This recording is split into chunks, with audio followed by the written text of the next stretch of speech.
Il a soufflé comme un vent de fraîcheur sur la boxe française dans ces Jeux Olympiques de Rio. On est avec Sofiane Oumia. Bonsoir Sofiane, vice-champion olympique dans la catégorie des moins de 60 kg. Qu'est-ce que ça fait d'avoir cette médaille d'argent autour du cou? C'est le travail qui paye.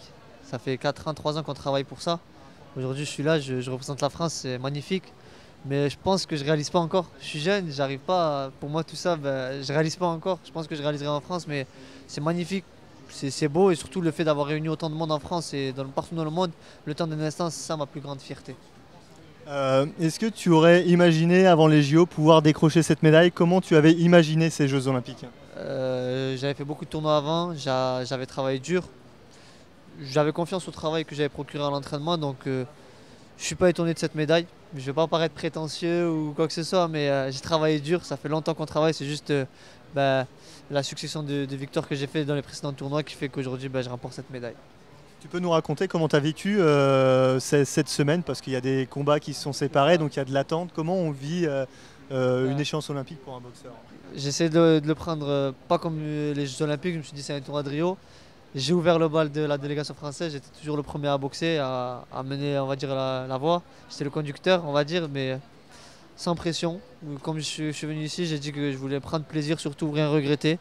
Comme j'ai dit, j'ai confiance au travail qui a été procuré à l'entraînement. Donc j'avais confiance, je me suis dit je peux le faire. Si je suis là, c'est mérité, donc donne-toi les moyens. Aujourd'hui, je suis vice-champion olympique. Tu parlais tout à l'heure d'avoir réuni les Français. Il y a eu un nouvel élan, évidemment, un certain engouement, en effet. 6 médailles pour le moment au minimum. Comment tu peux l'expliquer, toi, ça? Magnifique, c'est parce qu'on a travaillé dur. On a un groupe solide, comme on nous appelle. Ça fait 3-4 ans, on est ensemble tout le temps, on vit des moments durs. Il y a eu des pleurs, des larmes, des joies, on discute souvent ensemble.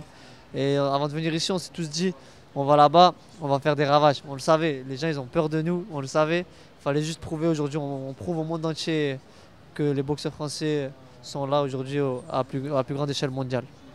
Tu peux nous parler de cette finale? C'était contre un Brésilien, forcément c'était électrique. Comment tu l'as vécu? Comment ça se passe une finale?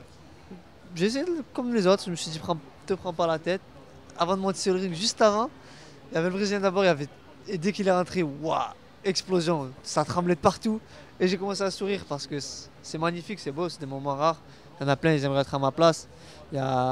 C'est comme moi, le message que j'essaie de transmettre, c'est il y a 3 ans, comme je dis, je rêvais d'être là, j'y suis. Donc dans la vie, il faut toujours croire en ses rêves et se donner les moyens. Je me suis donné les moyens, mais cette salle-là, magnifique. Les supporters brésiliens, j'oublierai jamais. J'oublierai jamais. On parlait des supporters français, il n'y a pas eu que. On parlait ensemble il y a de la une brésilienne il y a quelques instants qui disait que tu mérites les applaudissements pour avoir conquis ce public brésilien. Qu'est-ce que ça fait de voir ça? Ça fait chaud au cœur. C'est beau aussi de boxer contre un Brésilien et de conquérir son public. C'est magnifique. J'ai pas de mots pour décrire parce que c'est un public vraiment magnifique. Malheureusement, pas pour tout le monde. Il y a eu des sifflets, etc. Mais moi, le public, il a été correct avec moi.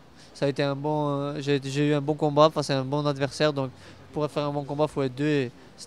Le public, j'ai rien à dire. C'est la première fois de ma vie que je vois ça et je n'oublierai jamais. Jamais. Il y a une petite vidéo qui tournait sur internet, je suppose que tu l'as vu, avec Brahim Asloum en effet, qui semblait très touché, très heureux également et très fier de toi. Tu peux nous expliquer la relation que tu as avec lui, ce qu'il t'a dit également? Il t'a parlé juste après le combat et voilà la relation avec Brahim Asloum. D'accord, il m'a dit qu'il était fier du parcours accompli, qu'il aurait aimé que je lui succède, que je prenne cette médaille d'or pour ma famille et moi-même. J'ai pas réussi malheureusement, mais c'est le sport qui veut ça. Il a réussi à me faire pleurer.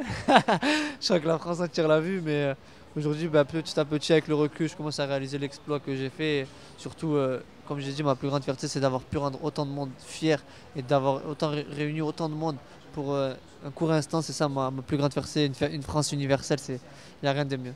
C'est comme ça qu'il faut avancer dans la vie, ensemble. Merci beaucoup. Merci à vous.